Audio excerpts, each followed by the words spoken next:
What's going on, people? Mike C-Town here with another episode of Records and Ramblings. I don't think I really have any. Well, I guess I do have a little bit of rambling. I don't do this enough, but I want to shout out the guy behind the band Leonaka, who sent me this awesome shirt like months ago. And you know, I don't do enough to kind of point out when people do super nice things for me when they absolutely don't have to. But yeah, this is a band that I love. I've talked about them on here before. I can't remember if I've shown the record or not. If I haven't, then I'll do it next video. But fantastic First Nations, indigenous black metal that's really, really well done. And, you know, yeah, and the guy's not a shithead, which is always a huge plus.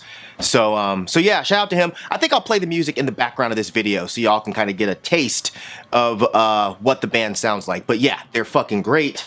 But yeah, that's all for rambling, I guess. Got 8 records here. I think from here out, I'm gonna keep this to 8 records. I think 8 is a pretty solid number. I think if I go higher than that, then this video would be a bit long. And I don't really want to do like 45-minute long videos. Works for some people. I don't think it works for me because I tend to just kind of ramble a bunch as I'm doing right now. So, yeah, 8 records and, yeah, let's get it going. First record I'm going to show you, this is Crystal Age, Far Beyond Divine Horizons. So yeah, I've had this for a while, but I kind of just forgot to show it. But I wanted to bring this up because my buddies over at Heavy Metallurgy, they recently covered this album because I suggested it. And even though I disagreed with some of their takes, I respect all of their takes, and I thought the video was a lot of fun, so I'll link it down there in the description section. I don't know, it made me happy to see all of these dudes who are super knowledgeable talk about this record that I rarely see anyone speak about. I think they all kind of liked it for the most part, but yeah, I think this is an absolutely killer record. As I said, it's not talked about nearly enough. It's insane, super techie death metal with riffs that are just all over the place. The music is seriously, it's just batshit, okay? From the weird-ass guitar parts to the really frantic drumming, to the bizarre-ass vocals. It's easily one of my favorite death metal albums from that type of genre. Here is the insert here. Lyrics on that side. Records on black, won't bother showing you that, but it does have really nice center labels. I remember when Cryptopsy showed up on the scene, when our guitar player, Sam, shout out to Sam, who is a lovely chap, when he kind of brought Cryptopsy around, and I was like, damn, this is awesome, but to me, it just sounds like Crystal Age. And I don't know, I feel like when everyone was kind of flipping out about Cryptopsy, I thought they were really good, but it just made me want to go listen to Crystal Age. And I still stand by that. The fuck? You see that? Fucking pterodactyl just tried to attack me in here. Yeah, I think that Crystal Age was the precursor to Cryptopsy. But yeah, a couple of the members of this band went on to be in Hammerfall. One of them ended up being in Dimension Zero. One of them, I think maybe the same guy, was actually in Diabolique prior to this. But yeah, it's my understanding that this is Oscar Dronjak's band. A lot of folks know him mainly for being I guess he's the main songwriter in Hammerfall, but he was also in Ceremonial Oath, which they put out a great album called Carpet. And yeah, I'm a sucker for all of that old school Swedish melodic death metal, and Carpet is one of the best. Even if they did have the absolute shittiest album cover of all time. Do you remember this shit? So fucking bad. But yeah, anyways, Crystal Age, Far Beyond Divine Horizons. It's a what do you call it? A theme album. What do you call that? Concept album, Jesus Christ. But I don't really understand the concept, and I don't really think it matters all that much that I don't. I still think it's cool that it's a concept, but yeah, anyways, can you believe that that's Oscar Dronjak, the guy that was in, this guy that's in Hammerfall. I don't know, it's kind of funny. Anyways, next record I'm going to show you, this is, I haven't talked about any Current 93 in a minute. So yeah, this is Dawn by Current 93, and yeah, this is such an amazing album. It's one of the earlier releases. I think this is 87, and this is an OG. I believe this is an OG. I'm pretty sure this is an OG that I got at Material World in New York. This is an order form that was in there. I don't think, definitely not an insert in here, and I don't think it actually came with one, but I could be wrong. But either way, I love all eras of Current 93, as I've talked about before, but this is more of the industrial era, so this is more dark and kind of meditative stuff, harsh at times, really beautiful and eerie at times, but yeah, this is one of the reasons that Current 93 is one of my all-time favorite bands, because like, to think that they were doing such weird and forward-thinking stuff back in 1987 when most of us were still fucking sitting around drinking titty milk. You know what I'm saying? It's just such a legacy this band has. But yeah, on this release, which maybe there was an insert and I just don't have one, but it was Tibet, John Balance, Rose McDowell, Stephen Stapleton,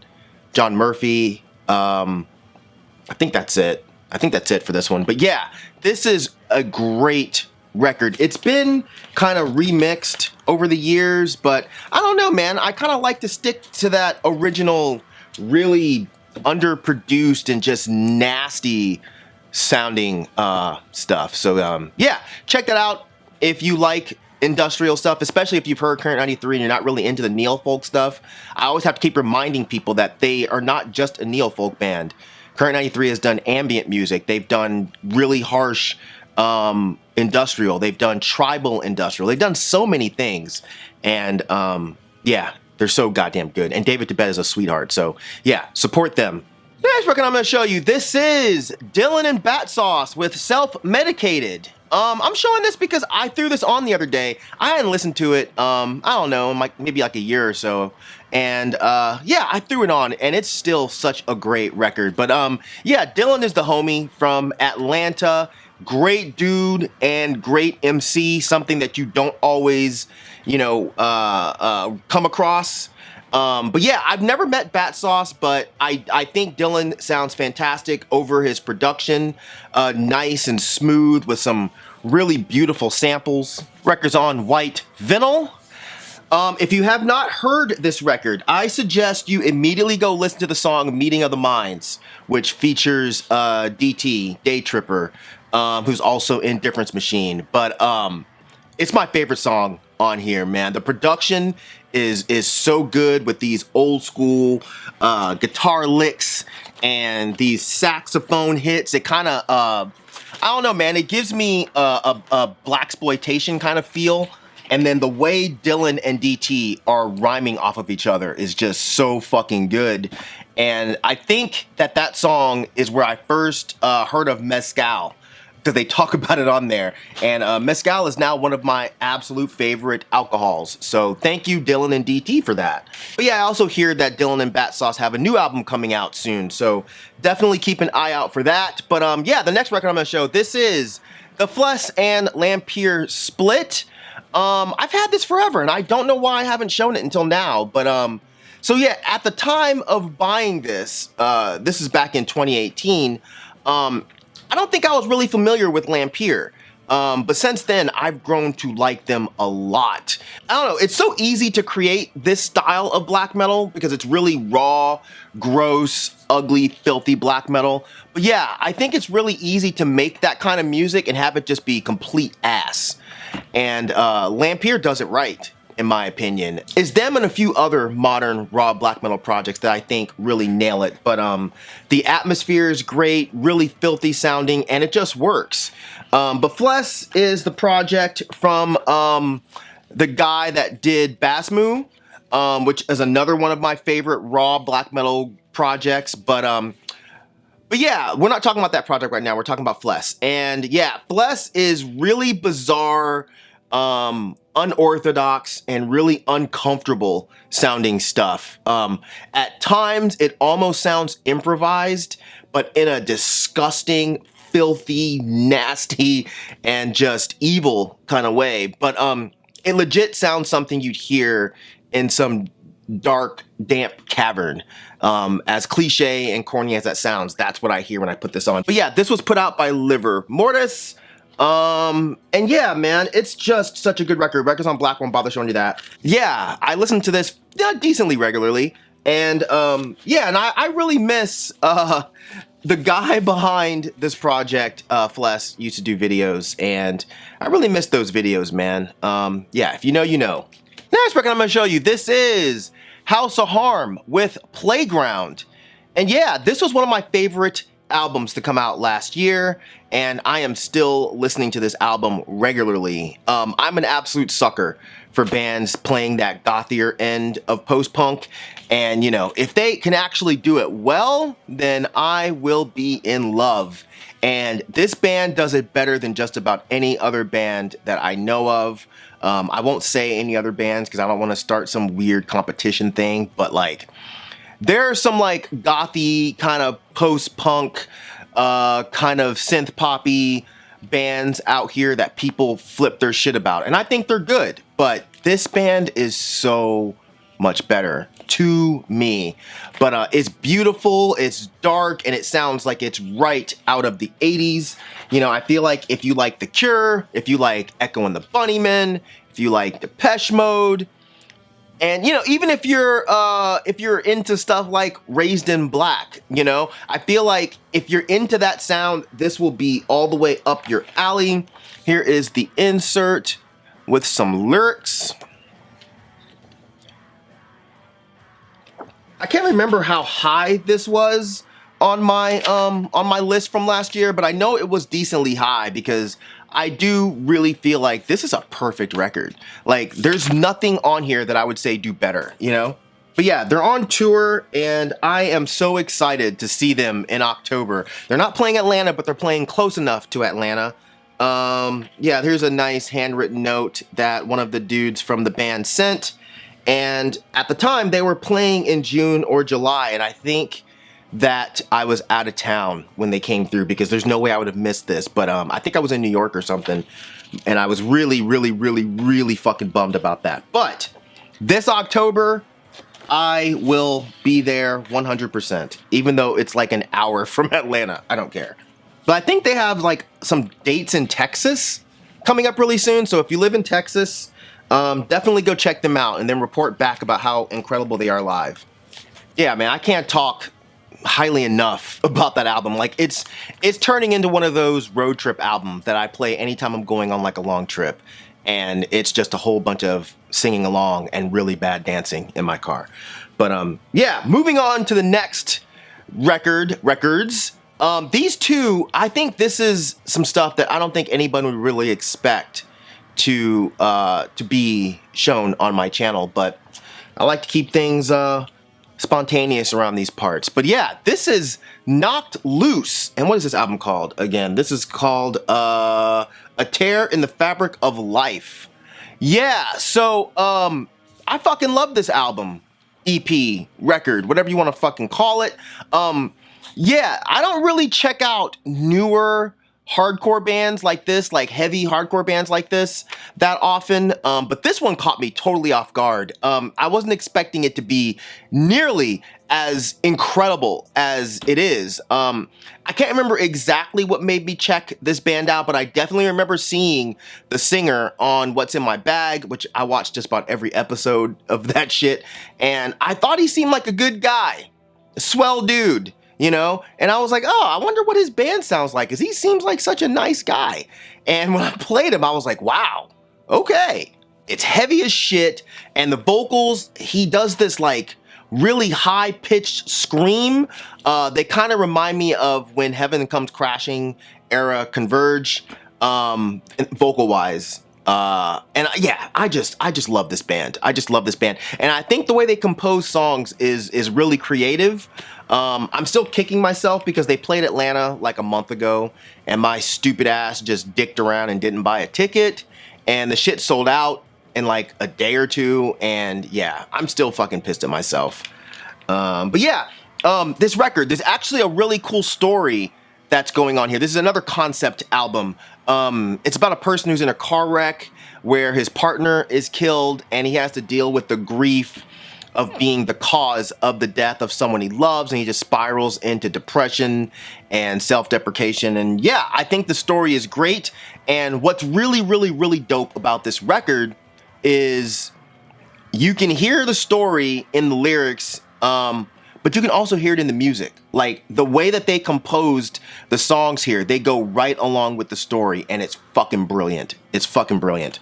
So, I know a lot of my friends are just like, oh, newer hardcore, fuck that shit. Knock Loose is really popular, so they must suck. Dude, that's a terrible mentality, okay? It's a terrible mentality. This band fucking rules. So, yeah.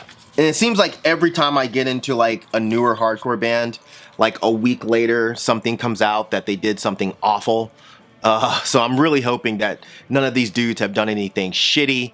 I haven't seen anything yet, and I hope they continue to keep their nose clean because they're fucking awesome and continually awesome. This is their newest album that came out this year, called You Won't Go Before You're Supposed To. And y'all, man, god damn it, this shit, oh my god, it's so good. It's so good. It's super heavy and really intense and actually really intricate.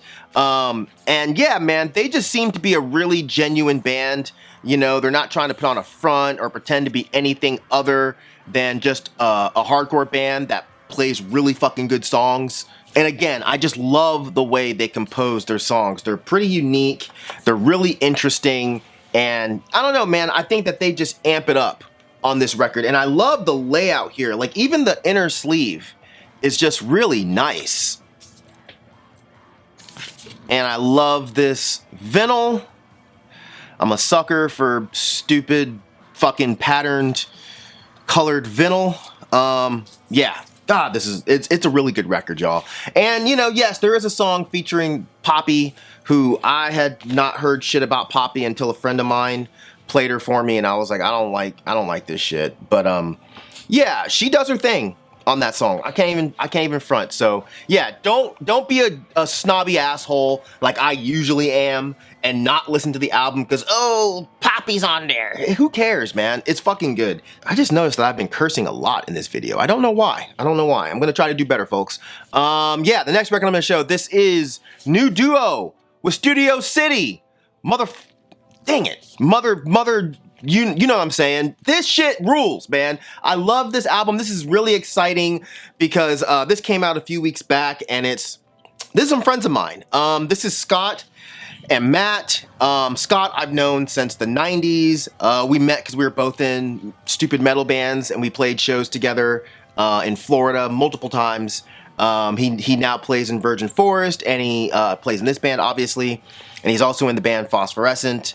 Side note, I love Phosphorescent. I saw them very recently, and they were great. So yeah, and their new record is great as well. So make sure you go check them out. But yeah, this is a fucking beautiful record. Great ambient synth pop. At times, it's very sensual. At times, it's really smooth. Then there's sometimes it can be like tongue-in-cheek, funny. And I feel like if you know Scott, then the record makes even more sense. There's a song on here, I won't say which one, but if you've heard it and you know Scott, it just makes sense. But if somebody else did it, you'd be like, what the fuck are they doing?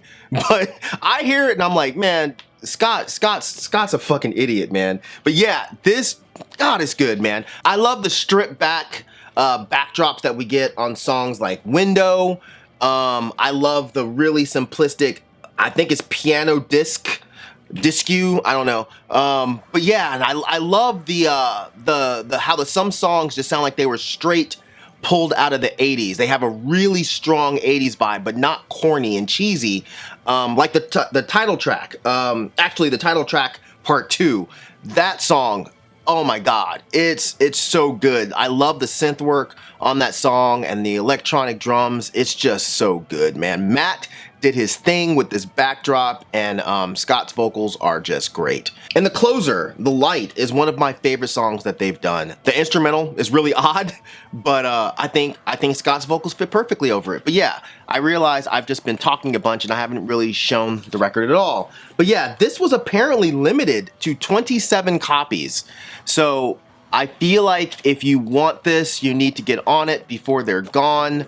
They're 27 lathe cut records. And as long as I've been collecting vinyl, I'm still not really sure what that means, but it's on clear vinyl.